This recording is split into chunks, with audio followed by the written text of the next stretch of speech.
Thanks. Didn't use words like that. He used words like, I'm going to run you till your tongue hangs out. Yeah. All right. We're going to finish up with lesson 9 on reconstructing the Hebrew text. And then we're going to segue into the canon of the Bible. And if that's a familiar word to you, then you know what to anticipate in that lesson. If it's not a familiar word, we're going to talk about it and define it.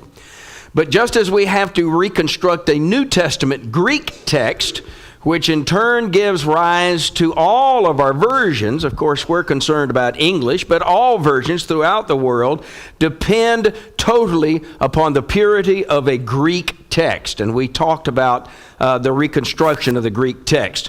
When we look at the Old Testament, obviously, we're not reconstructing a Greek text. We are trying to reconstruct a Hebrew text or an Aramaic text.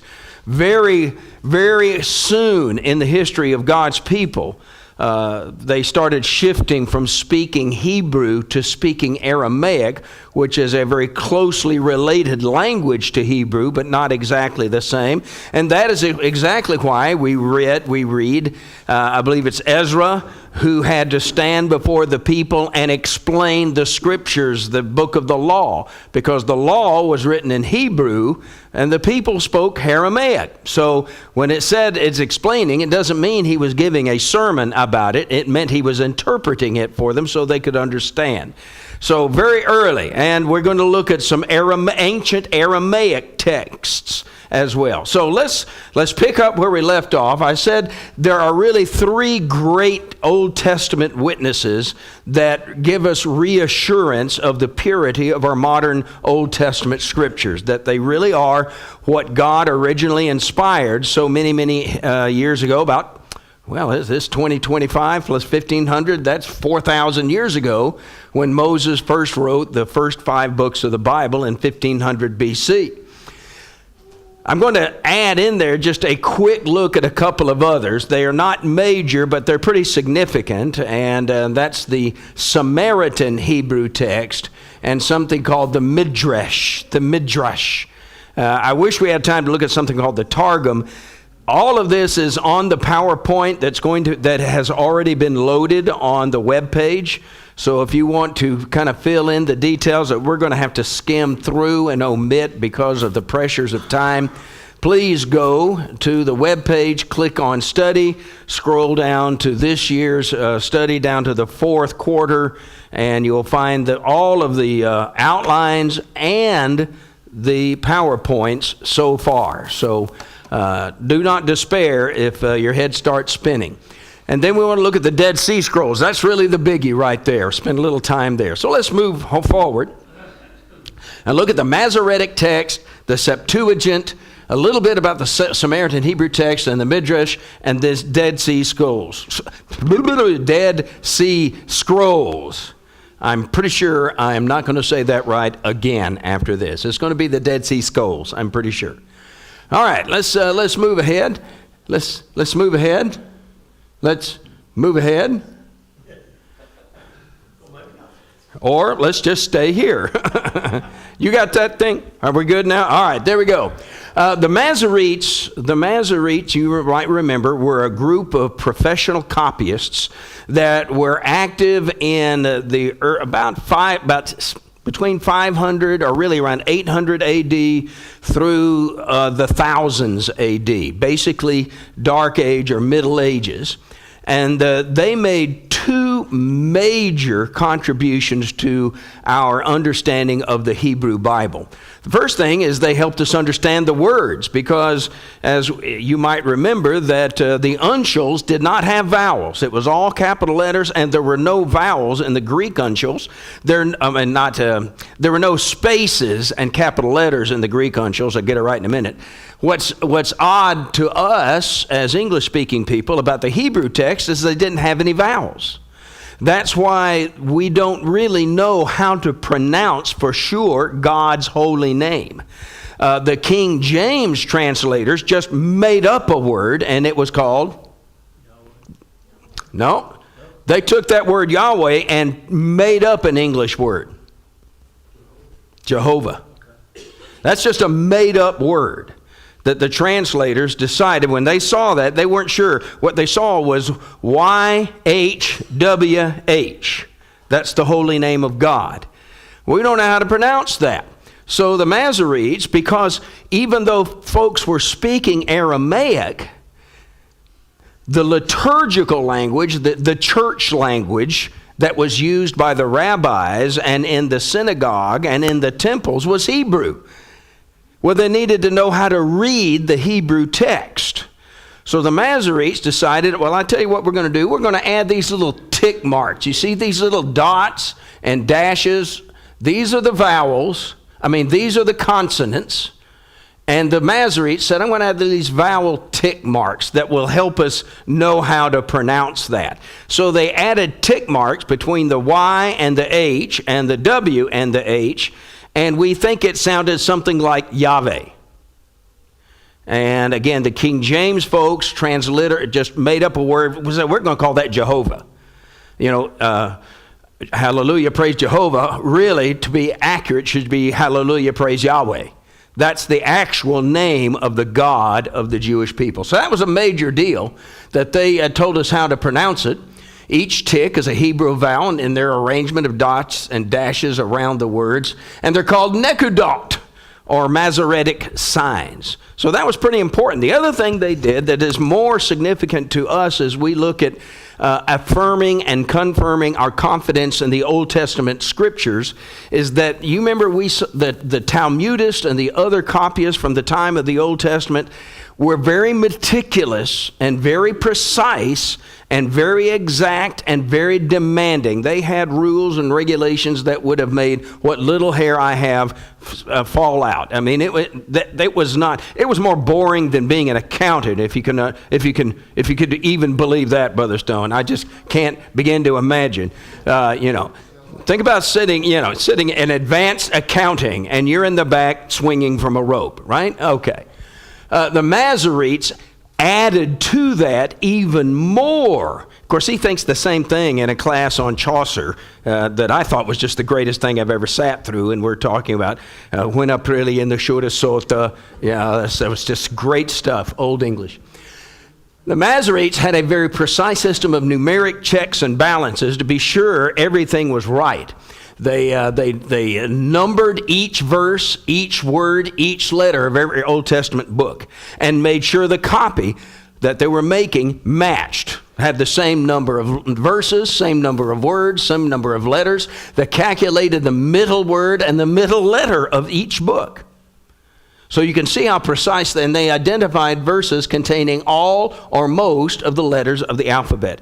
So you can see how this isn't just random sitting down and quickly copying off a book like you and I would do. And if I did it, it would be full of all kinds of mistakes and omissions and problems. Not these guys. The Masoretes contributed to us a pronunciation system for the Hebrew alphabet, and number two, they gave us great confidence in the accuracy of all these copies that were being made at this particular era, the Middle Ages, how they didn't change. They didn't make any mistakes. Well, that's the next step. That's the next step. But before we go to that, I want you to know we plan to spend a lot more time on each of these major Masoretic manuscripts.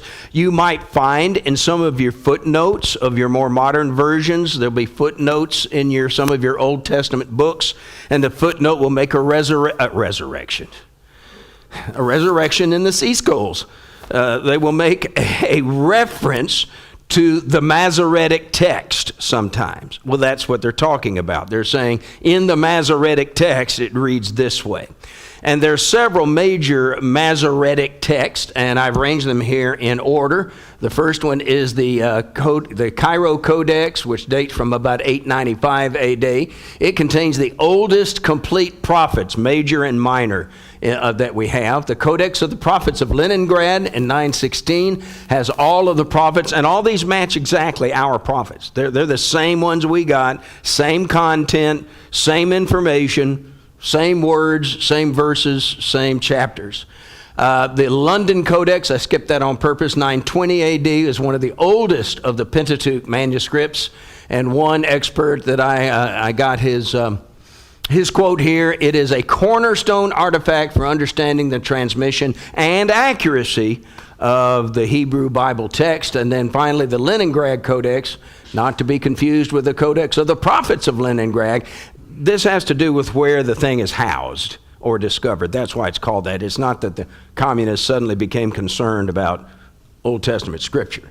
And of course, it's not Leningrad anymore. What is it? Is it Petersburg? What is Leningrad today? Where are my geography people? Leningrad is not Leningrad. When the communists were overthrown, they're renamed. Like Stalingrad is no longer Stalingrad. Leningrad is it Petersburg? Okay, there you go. University of Google. What's on the internet, you can count on it. All right. The Aleppo Codex is the big daddy of them all. The Aleppo Codex, according to all of my research, that's the one. That's like the Vaticanus Sinaiticus of the Old Testament. If the Aleppo Codex has it, then that is a high level of confidence. It is the oldest Hebrew manuscript we have, and it is considered the most authoritative of all the Masoretic texts that we have. And it is considered the very foundation of our modern Old Testament. There was something I wanted to point out right there, and it just went right out of my mind. I don't know, pretty soon I'm going to be like you, Rusty. I can't remember anything. I'm telling you. All right, well, let's just move on. Let's move on. Oh, I did want to point this out. The Biblia Hebraica that the Leningrad Codex gave rise to is the oldest complete Old Testament. The Biblia Hebraica is like the Greek text that we have today. The United Bible Society Greek text, the Westcott Hort. The Biblia Hebraica is considered the foundational document from which we translate into other languages the Hebrew Bible. All right, now let's see if I can find the right. Hey, Michelle, would you wake him up? All right. Hit it. Technology is great. I'm going to have to get a blackboard and a piece of chalk. That's right. Yeah, but you don't want me drawing this stuff. I'll tell you what. I'd be like the preacher who said, I scribbled that enough, you won't know if I spelled it right or not. And I said, that's the way I wrote on a chalkboard or a whiteboard. All right, the Septuagint. Let's look at the Septuagint. Major document in the evolution and the accuracy of the Greek of the Old Testament. Only this one isn't a Hebrew manuscript. This is a Greek translation. The abbreviation of LXX refers to the number of scholars. It was really 72. Or 70, give or take, but we just rounded off to 70 scholars were assembled down in Egypt, and they put together a Greek translation of the Bible. Now, what makes this significant? I want you to know this is very, did I say very? This is very significant. I want you to look when this was written. Nancy, this is where we're starting to answer your question. Yeah, the Masoretes were middle-aged. And if it stopped right there, it'd be a little dicey. Just got to say. Because what are we trying to get back to? We're trying to get back to Tarot. Milepost zero. Those autographs. Now, we don't have, do you remember the reason why we don't have all those copies from the days of the Old Testament right on through? What was one of the rules of the copyists? What did they do if they found a copy that was worn out, kind of like the American flag? You destroy it, burned it, got rid of it. Or if there was some flaw in it, or there was a miscopy, they got rid of it. That has winnowed out the bad Hebrew text over the centuries, and what we have preserved for us that the Masoretes were copying, we have a high level of confidence are extremely accurate because of these rules.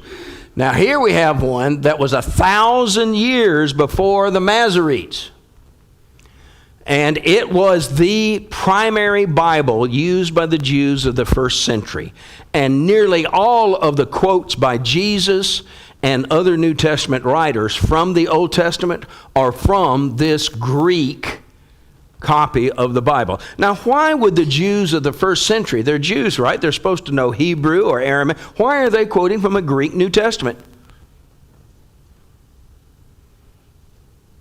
Because their society was greatly influenced by the Hellenistic. Exactly. That's exactly it. Greek was the language of the realm. Certainly Latin was spoken. Romans could speak Latin, but Romans spoke Greek too. Greek, especially the Koine Greek. And this is a quote from Mark chapter 7, verses 6 and 7. That is a quote that is from, where Jesus quotes from the Septuagint from the book of Isaiah.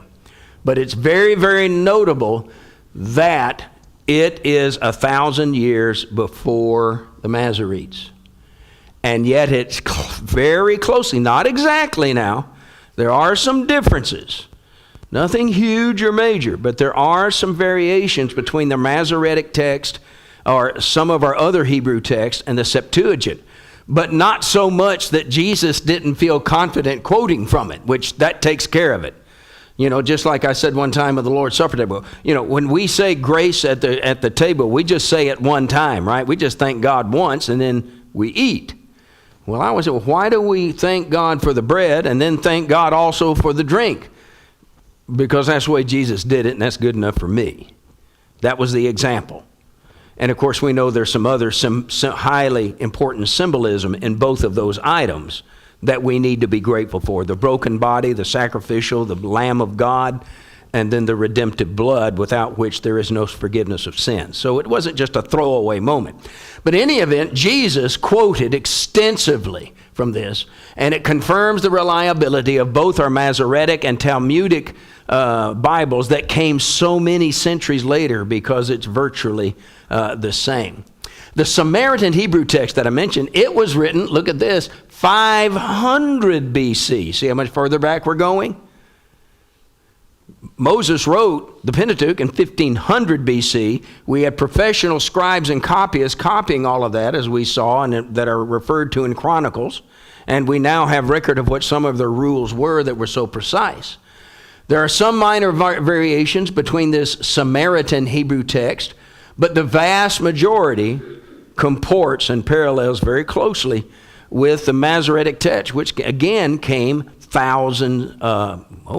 now we're talking about 500 BC, 1,500 years later. The Masoretic text is still mirroring these earlier texts. So what we're looking for is there evidence of the consistency of message. And what research and scholars and archaeologists are finding is that there is.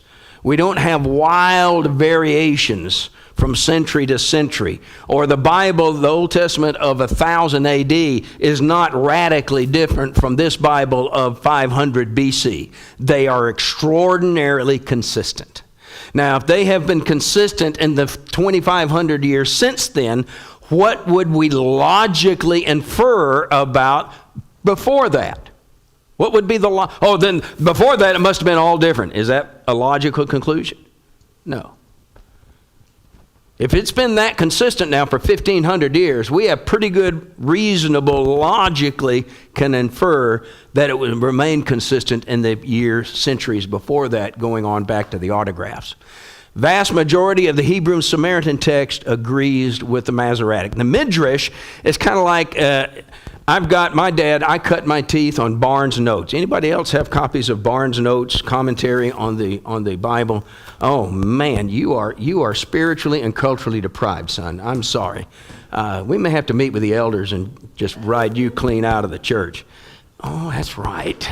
Shoot, you got off. You dodged a bullet there. You got that. All right, yeah. Yeah, all right. And they think you can be police chief. I'm not real sure about that. All right. The Midrash is just a series of books that is mostly interpretation or exposition. It's doctrinal studies, just like a big commentary. Barnes Notes is from the 1800s. My dad studied. Barnes will write 10 pages on one phrase of one verse. That's how deep into the woods he goes. And my dad loved that. My dad was obsessive compulsive, completely out the wazoo. and he usually turned that to good reason, good purpose, like studying. But you can imagine there are a lot of direct quotations in this from the Hebrew Bible. And what we find that is substantially identical to the Masoretic text. You see, starting 100 BC, and these books put together over about a 400-year period, their quotes from the Hebrew Bible are just like the quotes from the Masoretic text, which in turn are just like our modern Old Testament. So that's the point there. Now we finally get to the Dead Sea Scrolls. 1947, a major, did I say major event occurred in Bible archaeological history. And I want, not archaeological, although that was played into it. It's more significant as a Bible history. And that was when some shepherd boys were out playing in these caves in an area called Qumran on the western shore of the Dead Sea, and they were throwing rocks like kids will do. And they started throwing rocks. They threw some rocks into one of these caves, and they heard something shatter inside. So being curious kids, they go in there and they find all these broken potteryware that they have broken, and inside are 40,000 fragments comprising 1,000 manuscripts, 825 to 870 scrolls. It varies from scholar to scholar because sometimes they'll count them differently. But a bunch. All of the Old Testament is found in here, plus a lot of other information, and it was found totally by accident. What's the name of our course? Providence and the preservation of the Scriptures throughout history. I don't see accident in this at all. Just throwing rocks. Yeah, kind of like David, right? So these scrolls and fragments, and it was by a group, a sect of Jews. You know, you had the Herodians, the Pharisees, the Sadducees. These were the Essenes. You don't read about them in the Scripture, but they were very active in the years before and during the first century when Jesus was alive. They were kind of a hermit, like hermits, monastic. They lived off by themselves to preserve the purity of their sect. And just like all sects do, they had their own set of rules and regulations governing their community. And a lot of these fragments have to do with that. So we know a lot about the Essenes based on the Dead Sea Scrolls. But for our purposes, it shed a huge amount of light on our Old Testament scriptures. These guys were putting this stuff together and hiding it in pots starting in 400 BC and went all the way through the 100s, the early 100 AD, maybe even ended at 100 with the destruction of Jerusalem. A lot of them, they're either in Aramaic or Hebrew. Every Old Testament book is represented here. And again, we are 1,000 to 1,400 years before the Masoretes. All right? They started hiding them in jars about the time Paul was martyred in Rome.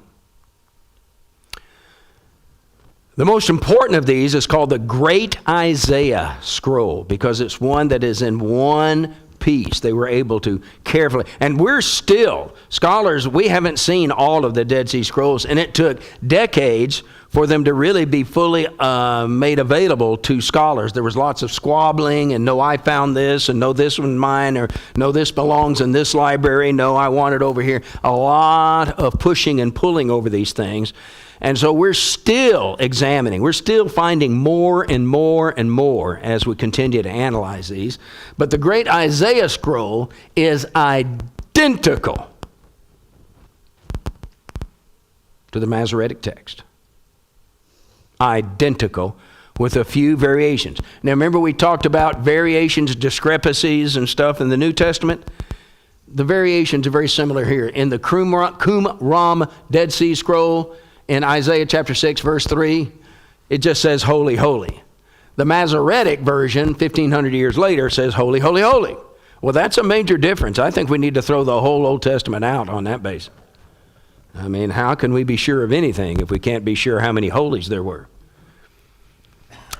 I got this quote, not from some Brotherhood periodical or from some conservative guy. I got it. It's a quote in Time magazine. There was a whole issue in it says 9. That's not true.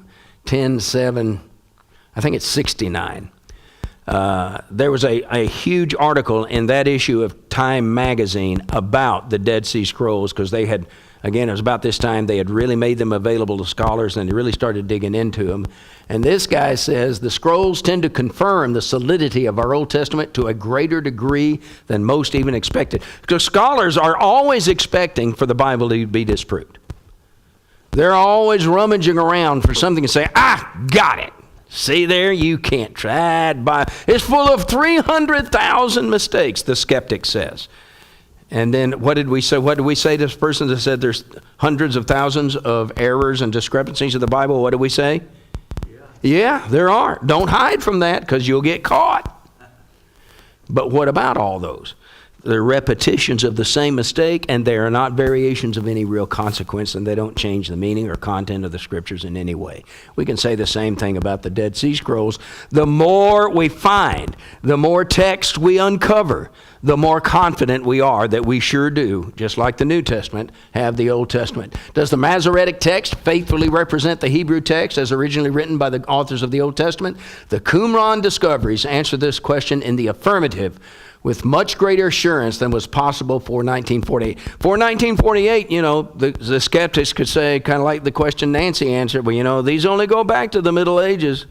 Can we really be sure that's what it really was before the Middle Ages? Well, now in 1948, we can answer that question. Yes, they were. The Bible was the same in the 1,000 years before the Masoretic text as it has been since.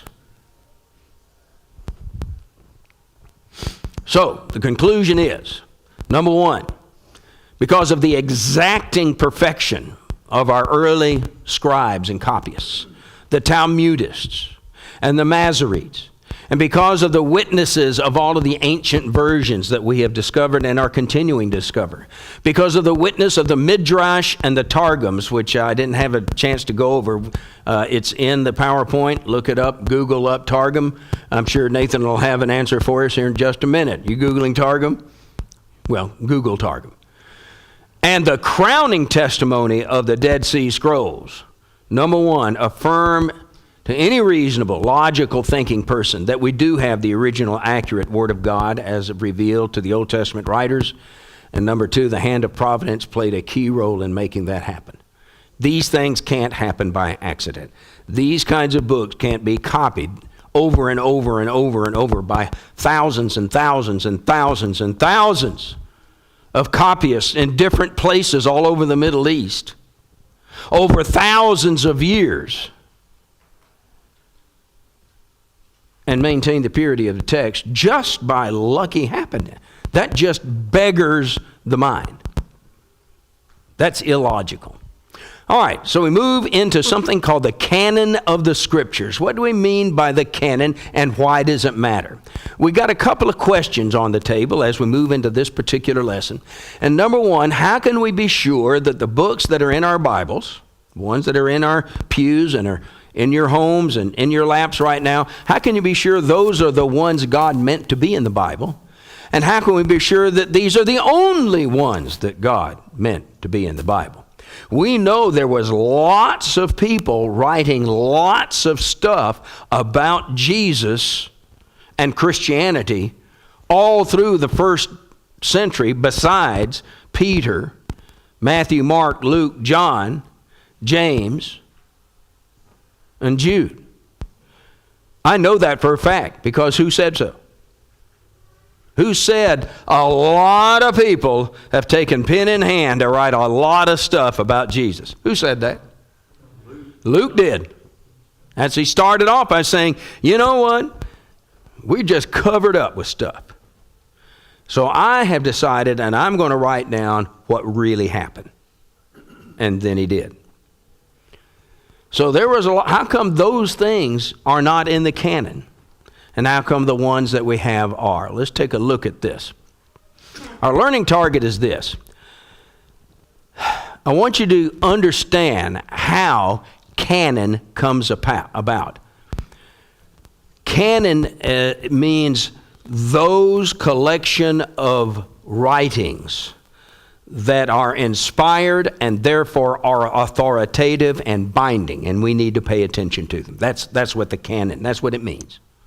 The collection of writings that are inspired of God and therefore binding on us, and they're not suggestions or good ideas, they're commands. That's the canon. Some folks, as we'll see in just a moment, get this backwards, the cart before the horse. But it's very important to understand how it works is, first, a book has to be in the canon, a book has to be inspired.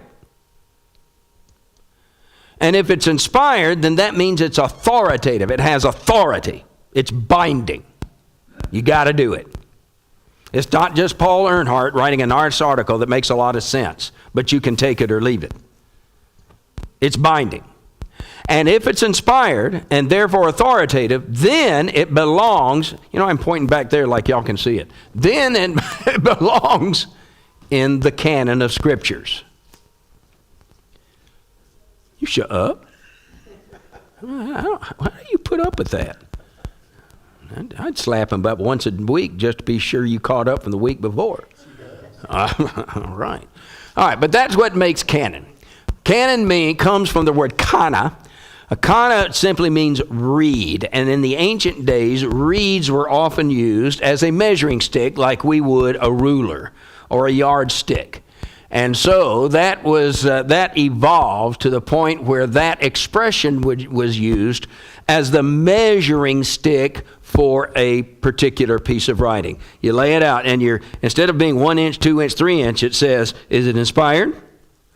Therefore, is it authoritative? Okay, then it belongs in the canon. It measures up to the stick. So it's a collection or list that is generally accepted as genuine. Now, as I said, some people get it wrong. Our Roman Catholic friends say they are responsible for the Bible, that they got together and they took a vote, and these are the books that are going in. It was by a vote. And because we said they're canonical, therefore they're authoritative and binding and inspired. No, things aren't authoritative and inspired because they're in the canon. They're in the canon because they're inspired and authoritative. You understand the difference? It's a big difference. I read just the other day some post somewhere where a guy said, thanks to the Roman Catholic Church, you've got the Bible. And they firmly believe that. But it's because they get the cart before the horse. So let's look at this. Let's look at the canon of the Old Testament. First of all, just a quick review. You remember what the Old Testament was called by the Jews? It was called the Tanakh, which was an acronym for the Torah. There's the T, the Nebhim, there's an N, that's your prophets. And then the K is the Ketuvim, which is basically everything else, all of the writings. And this is basically the order they always were in. Now I want you to look at that Old Testament with that organization. What's the first book of the Old Testament to the Jews? It's Genesis. What's the last book of the Old Testament to the Jews? No. It's Chronicles. It's the first book of the Bible is Genesis to the Jews, and the last book of the Bible is Chronicles. Why is that important? Look at what Jesus said in Luke chapter 24. This is what I told you while I was still with you. Everything must be fulfilled that is written about me in the law of Moses. There's the Torah, the prophets, there's your Nebiim, and the Psalms or the writings, there's your Ketuvim. He refers to the Tanakh as the authoritative Old Testament Bible. And then he says something else earlier in Luke chapter 11 that's very interesting. In verse 51, he said to them, everything must be fulfilled that is written about me from the blood of Abel. What book is that in? Genesis, to the blood of Zechariah. And what book is that in? It's in Chronicles. So what he's saying is everything from Genesis to everything from the first book of the Tanakh to the last book of the Tanakh has to be fulfilled. Remember what we said when we were talking about the Bible? What is the story of the Bible? The story of the Bible is the story of Jesus Christ. Every book that's in the Old Testament points in some way to the coming of Jesus Christ and the unfolding of God's plan of salvation for mankind. In some way, it contributes to that narrative. And if you're trying to understand a particular book of the Old Testament, the first question I ask is, how does this fit into that unfolding narrative? What does it contribute to the coming of Jesus Christ and the fulfillment of the coming of the fullness of time? All of them do. Every story does in some way.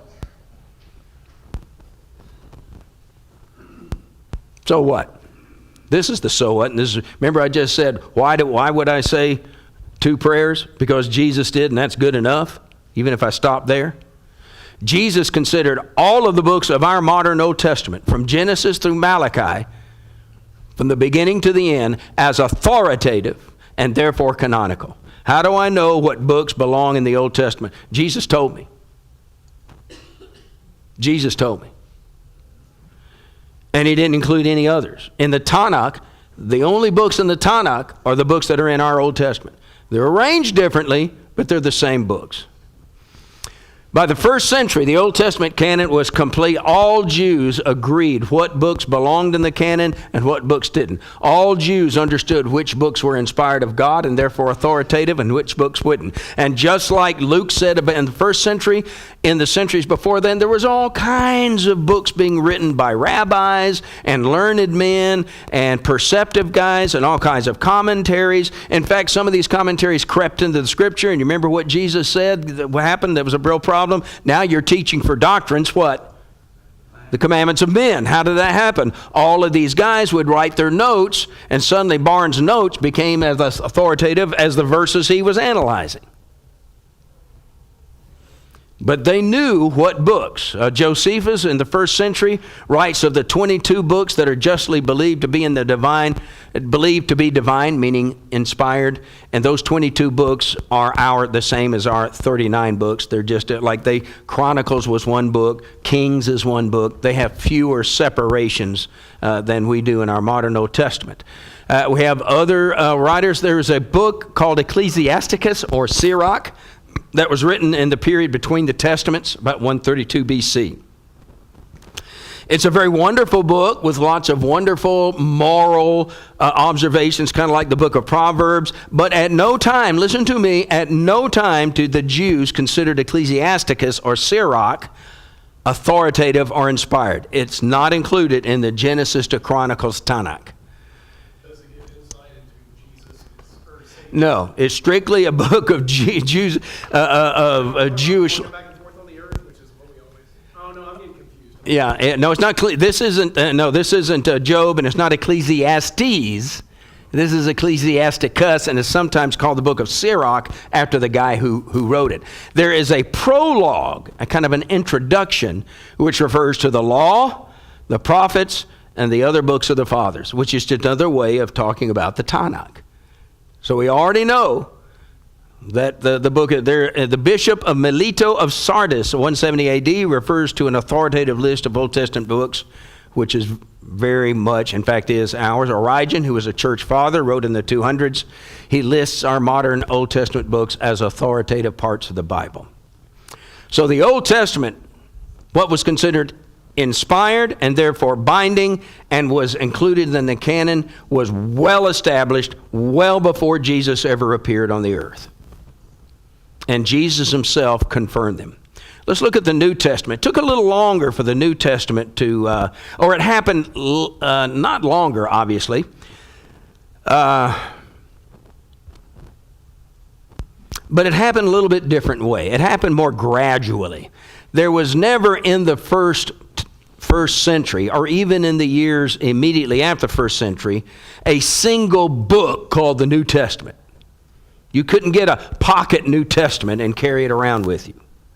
The books were pretty discreet, that is to say, separated and scattered. And so the canon of the New Testament came about a bit more gradually as individuals and churches who wrote and received these letters realized their inspired quality and obeyed them as authoritative. For example, I've always thought was interesting. Look at this passage in 1 Corinthians 1:1. And I never noticed this till I studied this. That's how ignorant I am.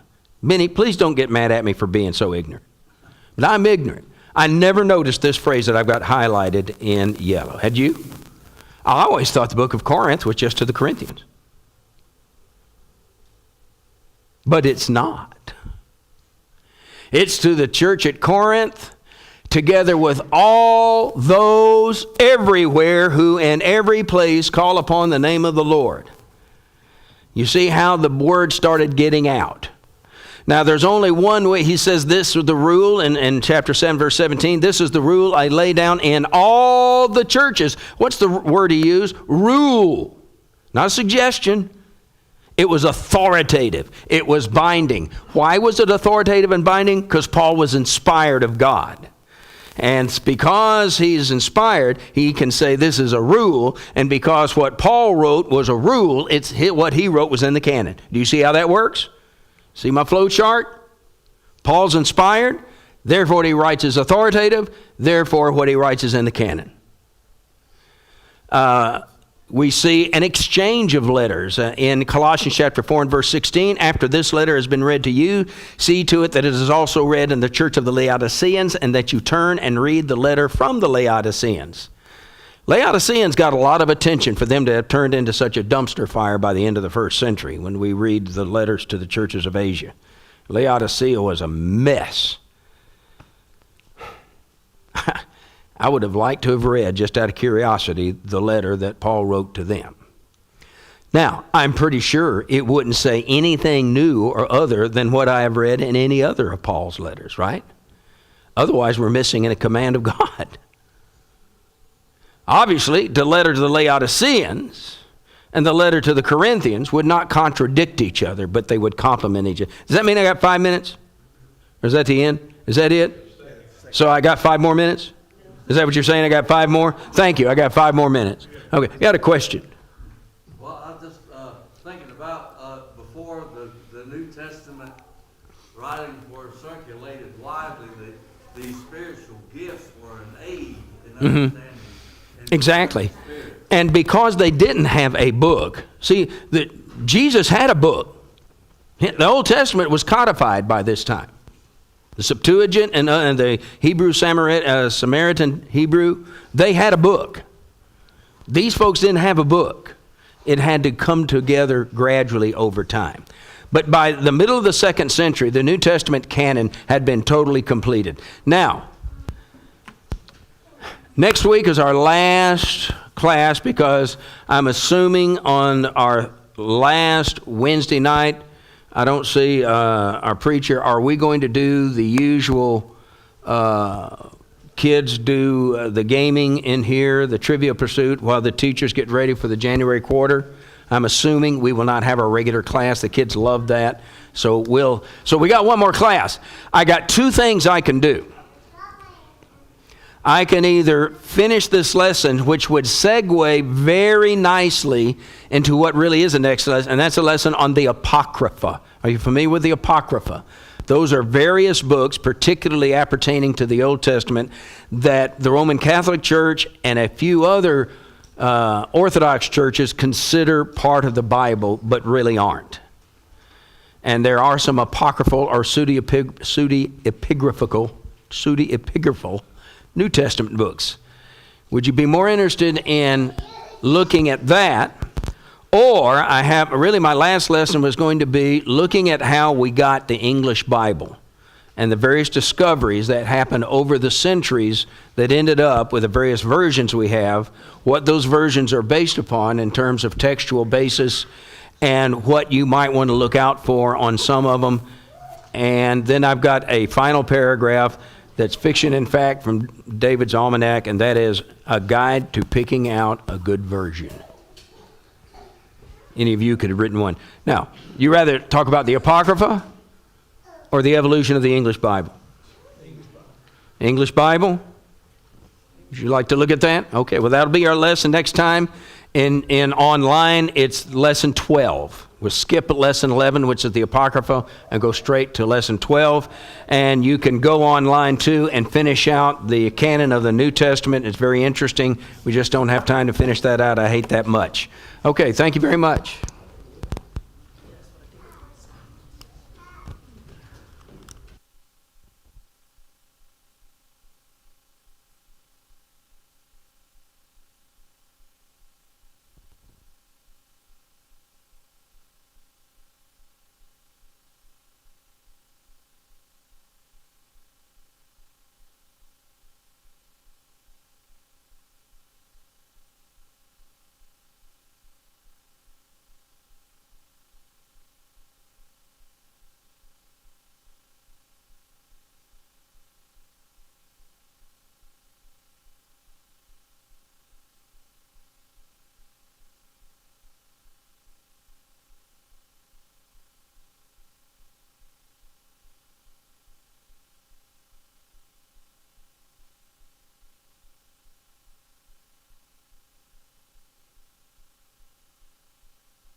tell you, there is nothing more nerve-wracking than walking through woods that you know coyotes live in the middle of the dark.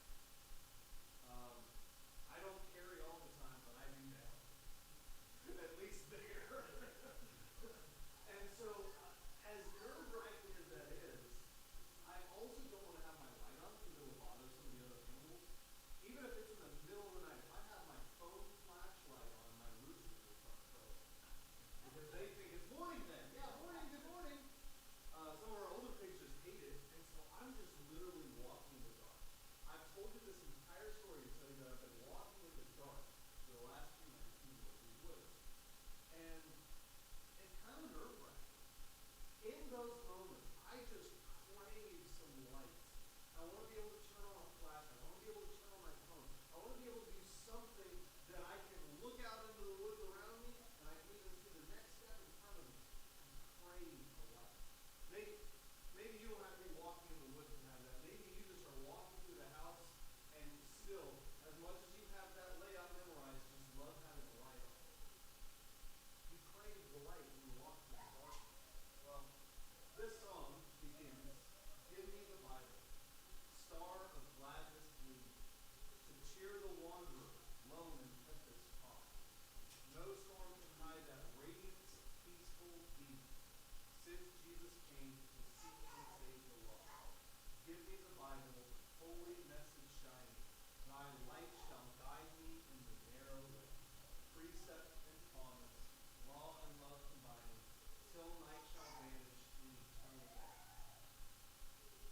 This Bible that you've been talking about in this class is not just a book.